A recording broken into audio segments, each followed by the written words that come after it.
Hey everybody, it's low carbon keto friendly nutritionist Amy Berger from 2itnutrition.com bringing you yet again keto without the crazy. So before I get into today's topic, I just want to say thank you. For some reason lately, I've received a lot of very supportive, positive messages from you. People are just kind of checking in and telling me they love the videos, they love the ebook, Stall Slayer, stallslayer.com. It's just been really, really nice and really reassuring to know that this actually matters. Because, when you do what I do for a living and you're just kind of sitting at your table in front of your computer all day, dropping stuff into the abyss, you don't really know if it really makes a difference in anyone's life, but it seems like this does. So thank you. Thank you for all that nice feedback. Now, getting into the topic of don't compare and despair. This was a video that I recorded for my patrons. I'm on Patreon, patreon.com/2itnutrition. There's always a link kind of toward the bottom of any video notes that I do. There's a link to my Patreon. And I did a video for them recently on this, and I said, this is too important a topic for me not to also do a video on this for my public YouTube channel. So here we are. And the reason that I got inspired to talk about this particular thing is I was out for a walk the other day. I go for very long walks very often when I can. My normal route is too crowded now because everybody's home, right? Normally, even before the virus thing, I worked from home. So my schedule's very flexible and there's a really, really nice trail right across the street from where I live. And I would go there all the time and walk around, and now it's very crowded with people, so I had to find somewhere else to go. And it's actually a blessing that that happened because the route I have now I like better. It's pretty, it's scenic, it's hilly, so I feel like I get maybe slightly more exercise. Anyway, this new route is lined with all kinds of trees, all kinds of plants, all kinds of greenery. It's just really beautiful, very relaxing for me to be walking in. And it occurred to me, in one of my walks a few days ago that I love all the trees. There's tall trees, short trees, straight trees, crooked trees, trees that have dark green leaves, trees that have light green leaves, trees with very kind of pointy and shiny leaves, trees with leaves that are round and kind of matte finished. Very, very different looking trees. And I think all of them are beautiful, right? All of them make my walk more pleasant, uplift my spirits. They're all part of the experience. And probably none of those trees is thinking, I wish I was tall like that tree. The short tree isn't wishing to be tall like the tall tree. The tree with, shiny, dark green leaves isn't thinking, oh, my leaves are so dark and shiny. I wish I had matte finished light colored leaves like the tree across the street. And I actually had the same kind of experience at Home Depot the other day. I went to get I had some plants inside my house that need to be repotted into bigger pots. So I was at their garden center. Same thing, tons and tons of flowers, every color of the rainbow. There's, roses and tulips and hydrangeas and all, petunias and peonies and flowers I don't even know the names of, right? They're just beautiful. They're all beautiful. Purple, pink, white, red, yellow, orange. They're all pretty to me. They all bring me joy. They're all a pleasure to look at. And I would imagine if I could superimpose human thinking into those flowers, the yellow flower isn't thinking, oh, I'm so yellow, I wish I could be more blue like that over there. And the blue flower isn't wishing, I'm so blue, blue is so ugly, I want to be that yellow flower. They just are what they are, and they're all beautiful, and they're all part of the natural experience. So why is it that we humans have this sort of toxic thinking where we are never good enough, right? I'm 5'2", I'm relatively short for you Europeans. I think that's it's 62 inches. I have no idea how many centimeters that is. You can do the math, do it online. I have relatively small breasts, ha ha ha.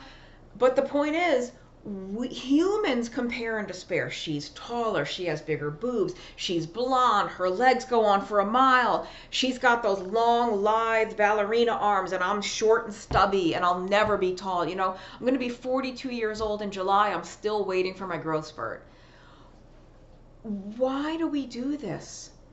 We are always less than. We always think we are less than. Because we're different, it means we're worse in some way, or we are lacking in some way, because our breasts are smaller, or our hair isn't as blonde, or we're not as tall, or we're not as thin.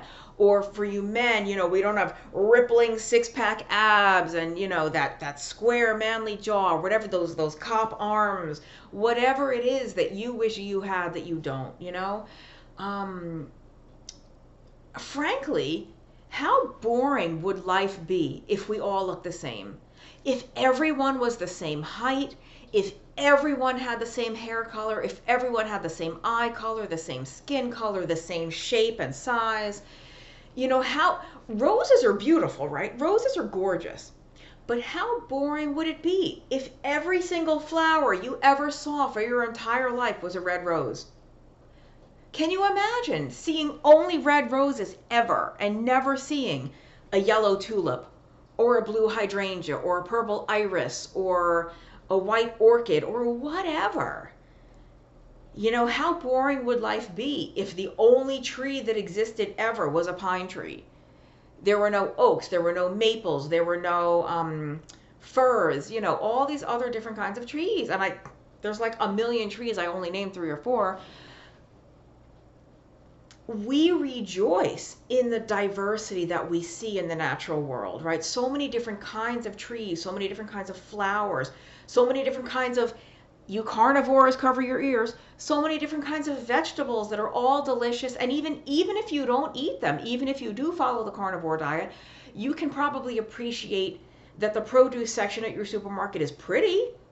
There's things that are orange and purple and white and blue and yellow and green and red. It's pretty. Most of us think a lot of them taste delicious too. If you don't eat them, that's fine. How boring would it be if the only thing that was there was broccoli, this cabbagey looking dark green thing? Broccoli's pretty, but look at a red pepper, look at a strawberry, look at, radishes that are like so interestingly colored. Why is it when it comes to ourselves and our bodies and our shapes and our features, be it our hair, our eyes, our nails, our skin color, lips, the shape and size of your lips, the color of your lips, whatever it is, it's never good enough. We are always wishing we looked a different way than we look. And maybe you don't. Maybe you are one of the rare people out there that is actually content with your appearance. If so, can you put that in a bottle and send me some? Can you teach the rest of us how to do that? And as I get older, I become more content in myself, in my body. Yes, I've gained weight recently thanks to the person that pointed it out on 2 of my videos. Right now, I happen to be wearing an enormous t-shirt. I'm not exactly this big. I'm wearing just a big comfy t-shirt because I want to be comfy for once while I make a video. The point is, as I get older, I do become more comfortable with myself because it's just, I have better things to spend my emotional time and energy and emotional capital, if you will, on than feeling bad about myself. I've already lost, over 3 decades of my life to feeling bad about myself. How many nights did I spend by myself? How many nights did I not go out because I was ashamed of how I looked? How many friends have I missed out on meeting? How many experiences have I missed out on having because I thought I was too heavy, or I didn't fit into the clothing I would want to wear to go to a certain event. It's just so sad what we compare and despair. We never measure up to whatever ideal we think is out there. And something to keep in mind is that you can't always believe what you see. If you see that somebody looks a certain way or has a certain physique, do they look that way and have that physique? Yes. Assuming it wasn't photoshopped, assuming this is a real person, it's somebody that on Twitter, they're like a real person, they're not a computerized, thing that some modeling agency created. Even so, do they look that way? Yes. But at what price? And I'm not accusing anyone of anything. Some people really just naturally have a really great physique, or they can very easily lose weight and gain muscle, or gain weight if they want to, whatever it is. Some people can flex their shape and size a lot more easily and quickly than the rest of us. But either way, my point is, you can envy somebody's physique, but you don't know what it took to get them there. And I will tell you this, it's kind of a little hidden secret in your beloved keto world. There's a lot of people who look like dynamite, and it's coming at a very, very heavy emotional and mental toll for them. They have to go to extreme lengths to get to that physique and maintain it. And they might not necessarily be as forthcoming or as honest on social media as they could be about what they're doing to get there. And again, I'm not accusing anyone by name or anything. I mean, there are people that just look a certain way, but or they're working their butts off. I'm not like, it doesn't come easy to everyone, but that's the thing. At what price is it coming? Are they neglecting something in their personal life or their professional life or their family or something? Even just their mental and emotional health is kind of taking a back seat to the goal of looking a certain way or getting to a certain weight or what have you. Anyway, let's get back to the main message of not comparing and despairing. It's so much easier said than done. And I can't pretend to you like I have it mastered, because I certainly don't. I am getting more comfortable in my own skin as I age. That doesn't mean I'm comfortable. I'm just less uncomfortable than I was when I was 20. Again, let's just keep in mind how much we enjoy the variety and the diversity in nature, the different colors, the different shapes and textures and sizes and smells and flavors and sensory experiences that we wouldn't have if everything was the same, if everything looked the same and smelled the same and tasted the same and felt the same and sounded the same. So why do we wish that we all looked like somebody else? Because if everybody looked like that somebody else, damn, that would be boring, right? I'm going to end it there. For once, I have a video that's less than 15 minutes. Hallelujah. My website is twoitnutrition.com. If you are looking for help with your low-carb or ketogenic diet, there's a tab there that says work with me, so you can find out about how to book a consultation. Again, stallslayer.com, my recently released ebook on breaking fat loss stalls on low-carb or ketogenic diets. Go to Amazon and look for The Alzheimer's Antidote by yours truly, Amy Berger. That's the book I wrote about Alzheimer's disease, aka type 3 diabetes.